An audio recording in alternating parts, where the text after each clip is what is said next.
یہ نبی صلی اللہ علیہ وسلم نے مدینہ کی ریاست میں سب سے پہلے چیز کی تھی.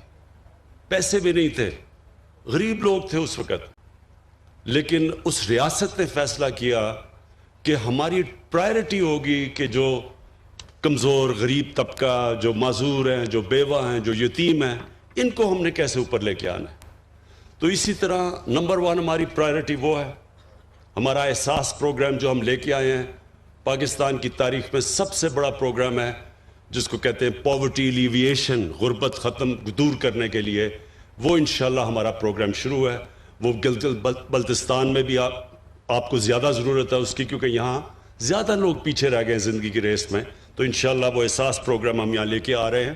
اور اس کے ساتھ ساتھ جو مجھے آپ کے لیے جو سب سے خوشائن چیز ہے, میرے خیال میں ایک غریب گھرانے کے لیے جو سب سے امپورٹنٹ چیز ہوتی ہے کہ جب اس گھر میں بیماری ہوتی ہے تو ان کے لیے بڑی مشکلوں کا سامنا کرنا پڑتا ہے, اور پیسے نہیں ہوتے ان کے پاس.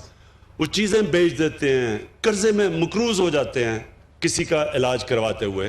تو ہم ہیلتھ کارڈ لے کے آ رہے ہیں, سارے گلگت بلتستان کے لوگوں کے لیے ہیلتھ انشورنس لے کے آ رہے ہیں.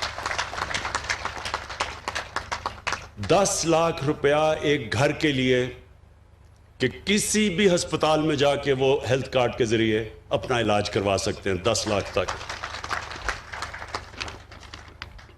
اس کے علاوہ جو ٹورزم ہے, کیونکہ میں آپ کے علاقے کے ٹورزم کے پوٹینشل کو جانتا ہوں, کیونکہ میں سارا دیکھا ہوا ہے آپ کا علاقہ, لہٰذا ٹورزم کے اوپر ہم پورا زور لگانے لگے. گرمیوں کے اندر تو ویسے ہی اب جو میں دیکھ رہا ہوں پچھلے 3-4 سال سے کہ یہاں ایک انقلاب آ چکا ہے ٹورسٹ کا, بلکہ یہاں جگہ نہیں ہوتی ٹورسٹ کے لیے ٹھہرنے کے لیے. سارے ہوٹل بھر جاتے ہیں, جو اپنے گیسٹ ہاؤسز لوگوں نے بنائے وہ بھی بھر جاتے ہیں. تو اور بدقسمتی سے کرونا کی وجہ سے یہ پچھلی گرمیوں میں اس طرح نہیں ٹورسٹ آ سکا. لیکن میں آپ کو یہ شور کرتا ہوں کہ 2 قسم کی جو ٹورزم ہے, ایک تو اندرونی ہماری ٹورزم ہے. ہمارا نوجوان ہے, موبائل فون کی وجہ سے جب وہ کہیں جاتا ہے وہ اپنی تصویر لگا دیتا ہے فیس بک کے اوپر. وہ فیس بک کے اوپر دیکھتا ہے, آپ کو ایڈورٹائز ہی نہیں کرنا پڑتا, وہ جو فیس بک پہ چلتا ہے وہ ساری دنیا میں جب تصویریں جاتی ہیں تو دنیا سے لوگ آ رہے ہوتے ہیں. میں جب یہاں 3-4 سال پہلے آیا تھا تو میں نے دیکھا کہ بیرون ملک پاکستانی, برطانیہ سے, یورپ سے پاکستانی یہاں ٹھہرے ہوئے تھے ہوٹلز کے اندر, سب ہوٹل بھرے ہوئے تھے. تو اب یہ بڑھتی جائے گی آپ کی ٹورزم. تو اس کے لیے ہم نے آپ کے لیے سستے قرضے دیں گے تاکہ لوگ اپنے گھروں کے ساتھ گیسٹ روم بنا سکیں, تاکہ ان کی آمدنی بڑھ سکے. تو ایک تو یہ ہم نے پورا پروسیس شروع کیا ہوا ہے. اس کے اوپر انشاءاللہ آپ کو وزیر اعلیٰ صاحب آپ کو ہم پورا اپڈیٹ کریں گے کہ ہم کیا کیا پروگرام لے کے آ رہے ہیں کہ لوگوں کے پاس بڑے سستے قرضے ملیں تاکہ وہ ٹورزم کے لیے اپنے گھر کے ساتھ ایکسٹرا کمرے بنا سکیں. اس کے علاوہ میں بھی پچھلے ہفتے آسٹریا سے ایک بہت بڑی کمپنی ہے, اس سے میری ملاقات ہوئی. تو وہ اسکیئنگ کے اسپیشلسٹ ہیں. اب سوئٹزرلینڈ کے اندر جو زیادہ پیسہ سوئٹزرلینڈ میں بنتا ہے وہ ٹورزم سے, وہ اسکیئنگ سے بنتا ہے, اور آسٹریا میں بھی بنتا ہے. اب یہ جو میرے پاس کمپنی جب میری ملاقات ہوئی وہ یہ کہہ رہے ہیں کہ گلوبل وارمنگ کی وجہ سے کیونکہ موسم گرم ہو رہا ہے تو ان کے پاس وہ جو ٹائم ہے اسکیئنگ کا وہ کم ہوتا جا رہا ہے. تو وہ میرے پاس آیا, اس نے کہا کہ جو ہمارے یہاں علاقے ہیں وہ اتنے اونچے ہیں اب کہ یہاں بڑی دیر تک اسکیئنگ ہو سکتی ہے, یعنی 7-8 مہینے تک اسکیئنگ ہو سکتی ہے. تو ان سے ہم نے بات چیت شروع کی ہے کہ آہستہ آہستہ اسکیئنگ کے یہاں علاقے ڈیولپ کریں. اس سے کیا ہوگا, ابھی تک تو صرف گرمیوں میں آپ کے پاس ٹورسٹ آتے ہیں, جب اسکیئنگ آ گئی تو گرمیوں میں بھی آئیں گے, سردیوں میں بھی آپ کے پاس ٹورسٹ آئیں گے اور باہر سے آئیں گے, جس سے پاکستان کو بھی فائدہ ہوگا کیونکہ فورن ایکسچینج ہمارے ملک میں آئے گا. اس کے علاوہ اسکردو کا ہسپتال شروع کیا ہوا ہم نے 250 بیڈ کا, انشاءاللہ وہ کمپلیٹ ہو جائے گا. اس کے لیے میں آپ کو اس لیے کہ مجھے پتہ ہے کہ یہاں بڑا مشکل ہوتا ہے جب لوگوں کے پاس یہاں ہسپتال نہیں ہے یا لوگوں کو اسلام آباد جانا پڑتا ہے، تو انشاءاللہ اس ہسپتال کو ہم اپ گریڈ کرتے رہیں گے. ہم ہائیڈرو الیکٹریسٹی، پانی سے بجلی بنانے کے یہاں بڑی جگہ ہیں، تو ہم نے فیصلہ کیا 300 میگا واٹ ٹوٹل بجلی یہاں، جو سارے گلگت بلتستان کے لیے ضرورت سے زیادہ بجلی ہو جائے گی اگر ہم 300 میگا واٹ بنائیں. تو 2 بن رہے ہیں، ہمارے 2 hydro electric stations, power stations بن رہے ہیں، 2 پائپ لائن میں ہیں، ان کے PC1 تیار ہو گئے ہیں، اور 2 اور کہ ہم نے اپروو کر دیے ہیں. تو 6 تو آپ کے اسٹیشن بن جائیں گے. اس کے علاوہ جو ہم نے پختونخوا میں کیا تھا مائکرو ہائیڈل اسٹیشنز، چھوٹے چھوٹے اسٹیشنز، وہ انشاءاللہ ہماری پوری کوشش ہے کہ چھوٹے چھوٹے علاقوں میں چھوٹا چھوٹا ایک ایسا اسٹیشن جو کہ سارے گاؤں کو بجلی دے سکے، وہ بھی، اور اس کے ساتھ سولر بھی، یہ بھی کوشش کریں کہ تاکہ آپ کے سارے علاقے میں بجلی آ جائے. پھر special economic zone, special economic zone CPEC کے راستے میں، بلکہ ہماری کنیکشن ہی چائنا سے گلگت بلتستان کے ذریعے، اور اس کے لیے ہم نے فیصلہ کیا ایک اسپیشل اکنامک زون کا. اسپیشل اکنامک زون کا آپ کو پتہ ہونا چاہیے کہ اس کے لیے ساری فیسلٹیز کی ضرورت ہوتی ہے. اب تک یہاں مسئلہ یہ ہے کہ ہمارے پاس بجلی اتنی نہیں تھی، تو ساتھ ساتھ جیسے بھی ہائیڈرو الیکٹرک پاور بنتا جائے گا اور اس کے ساتھ ساتھ اسپیشل اکنامک زون آپ کا بنتا جائے گا. گورنمنٹ اس کے اندر کام ہوتا ہے پورا انفراسٹرکچر بنانے کے لیے، اور باقی خود انڈسٹریز آ کے وہاں لوکیٹ کرتی ہیں. اور کیونکہ یہ CPEC کے راستے میں ہے، تو یہ پہلا انشاءاللہ ہم ایک اسپیشل اکنامک زون آپ کے لیے ہم بنائیں گے. اور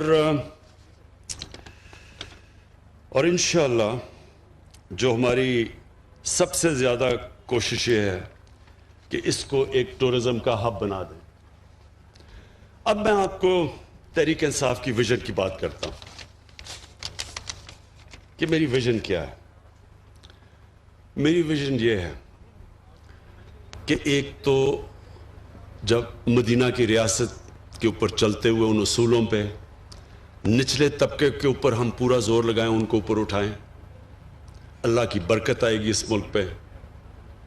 حضرت علی رضی اللہ تعالیٰ کا قول ہے کہ کفر کا نظام چل جائے گا لیکن ظلم اور ناانصافی کا نظام نہیں چل سکتا. جس ملک میں جو ریاست اپنے کمزور طبقے کا دھیان نہیں رکھتی وہ کبھی اوپر نہیں جا سکتی. یہ ذہن میں ڈال لیں، کیونکہ اللہ غریب کی تکلیف دیکھتا ہے. اس کی غریب کی جب وہ مشکل وقت میں اس کی جو آواز ہے وہ اللہ سنتا ہے. برکت نہیں آتی ان معاشروں میں. اسی لیے ہمارے نبی صلی اللہ علیہ وسلم نے اس کے باوجود کہ ان کے پاس وسائل نہیں تھے، انہوں نے سب سے زیادہ زور اپنے کمزور طبقے کو دیا. وہی انشاءاللہ ہماری اب کوشش ہے. ہیلتھ کارڈ ہے، احساس پروگرام ہے، لیکن اس کے ساتھ ساتھ جو ہمارے علاقے پیچھے رہ گئے ہیں ان علاقوں کے اوپر بھی ہمارا سب سے زیادہ زور ہے، جس میں گلگت بلتستان ایک علاقہ ہے، جس میں ہمارا قبائلی علاقہ جو مرج ڈسٹرکٹس ہیں وہ دوسرا ہے، اور تیسرا بلوچستان ہے. ابھی جو ساؤتھ بلوچستان میں گیا تھا تربت میں، تو وہ پیچھے رہ گیا ان کا. وہ بلوچستان میں بھی کوٹا کے ارد گرد علاقے بہتر ہیں، لیکن جو ساؤتھ میں پیچھے رہ گئے ہیں. تو ادھر بھی ہم نے پوری اب زور لگا رہے ہیں کہ ساؤتھ کے اوپر بھی پورا بلوچستان کو اٹھائیں. تو ایک تو یہ ہے ہمارا. اور جو وزیر اعلیٰ صاحب آپ اور کابینہ کے لیے میرے لیے میں جو آخری بات کروں گا وہ یہ دیکھیں، جو لیڈر ہوتا ہے، لیڈر کی جو سب سے بڑی 2 کوالٹیز وہ بہت ضروری ایک لیڈر میں ہونا ہوتی ہے: صادق اور امین. دنیا کے گریٹسٹ لیڈر ہمارے نبی صلی اللہ علیہ وسلم تھے، اور ہمیں اللہ نے قرآن میں حکم دیا کہ ان کی زندگی سے سیکھو، ان کی سنت پہ چلو. وہ گریٹسٹ لیڈر کی یہ جو کوالٹی تھی کہ ان کے دشمن بھی کہتے تھے کہ یہ سچا انسان ہے. انہی کے قدموں پہ چل کے جو میں اپنا بڑا لیڈر مانتا ہوں وہ قائد اعظم محمد علی جناح ہے. قائد اعظم کے بھی دشمن سب کہتے تھے کہ یہ آدمی سچا آدمی. وہ انگریزی میں تقریر کرتے تھے قائد اعظم, عوام کو سمجھ نہیں آتی تھی لیکن کہتے تھے جو یہ کہہ رہا ہے وہ سچ ہی کہہ رہا ہے. میں یہ چاہتا ہوں کہ یہ بہت ضروری ہے کہ آپ کے اوپر جو یہ اللہ کی طرف سے ذمہ داری آتی ہے, بڑی ذمہ داری ہوتی ہے کہ آپ کو ایک خاص مقام دیا ہے وزیر اعلیٰ اور وزیروں کو کہ آپ اپنے لوگوں کی زندگی بہتر کر سکتے ہیں. تو بنیادی یہ دو چیزوں سے نہ ہٹنا, صادق اور امین. ایک حدیث ہے کہ شیطان انسان کے گناہوں کو پبلک میں نشر کر دیتا ہے, آپ چھپانے کی بھی کوشش کرتے ہیں وہ گناہ باہر نکل آتا ہے. اب کس کو کیا پتا تھا کہ آپ نے اپنا نیب کا ہیڈ بھی رکھ لیا, آپ نے چارٹر آف ڈیموکریسی سے سمجھوتا بھی کر لیا, مکمکا بھی کر لیا دونوں سب سے. کسی کو کیا پتا تھا کہ پینما کے اندر انکشاف ہو جائے گا اور 4 جو بڑے بڑے معاملات ہیں وہ باہر آ جائیں گے اور اس کے بعد آپ کی پھر سے ٹرائل شروع ہو جائے گی. دیکھیں یہ چوری چھپتی نہیں ہے, اور یہ چوری کو چھپانے کے لیے, ایک جھوٹ کو چھپانے کے لیے 100 جھوٹ بولنے پڑتے ہیں. اور وہ جو انسان پیسہ بناتا ہے اپنی اولادوں کے لیے تو اولادوں کو بھی جھوٹ بولنا پڑتا ہے. ان میں وہ پیسہ بچانے کے لیے وہ بھی سارا دن جھوٹ بولتے رہتے ہیں. اس پیسے کا کیا فائدہ جو آپ کی بھی تباہی کرتا ہے, آپ کی اولادوں کی بھی تباہی کرتا ہے. یہ جو حرام کا پیسہ ہے یہ ایک اللہ کی لعنت ہے. میں دونوں آصف زرداری اور نواز شریف کو 30-40 سال سے جانتا ہوں. میں نے ان کے اوپر اللہ کا عذاب آتا دیکھا ہے. یہ ہمارے لیے عبرتناک ہے. اپنی زندگی میں دیکھا ہے ان کے اوپر کہ ان کی کیا حالت بنی. کبھی جیل میں جا رہے ہیں, کبھی باہر آ رہے ہیں, کبھی جھوٹ بول کے لندن جا رہے ہیں, کبھی سعودی عربیہ جا رہے ہیں, سب کے چوری کا پیسہ بچانے کے لیے. پھر بچوں کو جھوٹ بولنا پڑ رہا ہے کہ لندن تو چھوڑو پاکستان میں بھی کوئی پراپرٹی نہیں ہے. پھر یہ پوری اے پی ڈی ایم کیمپین کر رہی ہے, کرونا میں لوگ مر رہے ہیں, بیماریاں بڑھتی جا رہی ہیں, ہر روز اموات بڑھتی جا رہی ہیں. کل ہماری 3-2.5 مہینے کے بعد سب سے زیادہ لوگ ہمارے کرونا سے گئے تقریباً 70 سے اوپر, لیکن وہ جلسے کر رہے ہیں. پتہ ہے کہ جب لوگ جمع ہوتے ہیں تو کرونا پھیل جاتی ہے, سب کو پتہ ہے. سارے میڈیکل ورکرز, ڈاکٹرز, نرسز ہمیں کہہ رہے ہیں کہ جی پریشر پڑتا جا رہا ہے ہسپتالوں میں, اور وہ جلسے کر رہے ہیں. اس لیے کیوں کر رہے ہیں؟ چوری بچانے کے لیے. حرام کا پیسہ انسان کو تباہ کر دیتا ہے. کسی ڈاکٹر سے پوچھ لیں کہ جو سب سے بڑا بیماریوں کی جڑ ہے نا, جس سے کینسر بھی پھیلتی ہے, ہارٹ ڈیزیز بھی, بلڈ پریشر بھی, ڈائبٹیز بھی, وہ ہے سٹریس, ذہنی دباؤ. یہ سب سے زیادہ انسان کو نقصان پہنچاتا ہے. سب سے زیادہ بیماریوں کی ڈر سٹریس ہے. اور اگر آپ نے سٹریس دیکھنا تھا تو کل ایک ہارٹ ٹاک کا انٹرویو ہوا تھا جدھر اسحاق ڈار, پاکستان کے وہ پرانے وہ جو فائنانس منسٹر, ان کی شکل دیکھ لیتے ہیں. اس پروگرام میں اس کی شکل دیکھیں تو آپ کو پتہ چلے گا کہ سٹریس کیا ہوتا ہے. اگر وہ نہیں بھی اس کو ہارٹ, اس نے کہہ رہا تھا کہ میرا کوئی ہارٹ کا مسئلہ ہے, اگر وہ نہیں بھی آیا تو اس سے ہو جانا تھا. جھوٹ پہ جھوٹ بولے جا رہا ہے, ساری دنیا دیکھ رہی ہے, سب دیکھ رہے ہیں. تو میں آپ سے یہ آج ایز پرائم منسٹر, آپ کی پارٹی کا ہیڈ, خاص آپ کو تاکید کرنا چاہتا ہوں. بہت بڑی ذمہ داری ہے آپ کے لیے. جتنی آپ اپنے لوگوں کی خدمت کریں گے, آپ کو اللہ بھی آپ سے خوش ہوگا, اور جب اللہ خوش ہوتا ہے تو آپ کے دل میں سکون ہوتا ہے. زندگی آپ کی جتنی مرضی مشکل ہو, سوئیں گے آپ اچھی نیند, کوئی آپ کے اوپر دباؤ نہیں ہوگا. لوگوں کی دعائیں آئیں گی آپ کو. جب آپ ایک انسانیت کی مدد کرتے ہیں، یہ یاد رکھیں، اللہ آپ سے خوش ہوتا ہے. جب اللہ آپ سے خوش ہوتا ہے تو آپ کی روح خوش ہوتی ہے، اور روح کنیکٹڈ ہے اللہ کے ساتھ، اور وہ انسان کو سکون دیتی ہے. ہمارے نبی صلی اللہ علیہ وسلم، ان کی زندگی آسان نہیں تھی.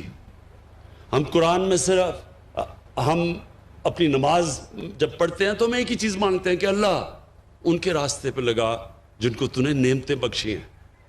تو اللہ کو تو حبیب ایک ہی تھا، قرآن میں تو ایک اللہ کا حبیب ہے نبی صلی اللہ علیہ وسلم. تو ان کی، اس کا مطلب کہ ہمیں اللہ کہہ رہا ہے کہ ان کی زندگی سے سیکھو. تو نماز میں تو ہم یہ کہہ رہے ہیں نا کہ اللہ ان کے راستے پہ لگا. تو ان کا راستہ آسان نہیں تھا، بڑا مشکل راستہ تھا، بڑی اونچ نیچ مشکل وقت گزارا انہوں نے، لیکن سکون تھا ان کو. کبھی جو ان کو دیکھتا تھا مشکل سے مشکل وقت میں ان کی شکل پہ کوئی سٹریس نہیں ہوتا تھا، کیونکہ ان کی روح خوش تھی، کیونکہ وہ اللہ کا کام کر رہے تھے. اور وہ ہے آپ کا کام. جب آپ اپنی عوام کی خدمت کریں گے، آپ اللہ کا کام کریں گے. آپ اللہ کا کام کریں گے، اللہ آپ کو وہ خوشی دے گا جو کبھی پیسہ وہ خوشی خرید نہیں سکتا. اور آپ انشاءاللہ اس گلگت بلتستان میں وہ چینج لے کے آئیں گے. ہم آپ کے ساتھ کھڑے ہیں، سینٹر آپ کی پوری مدد کرے گا. اور میں یہ چاہتا ہوں کہ جب آپ کا ٹائم پورا ہو تو گلگت بلتستان کے لوگوں کی زندگیاں بہتر ہو چکی ہیں. شکریہ.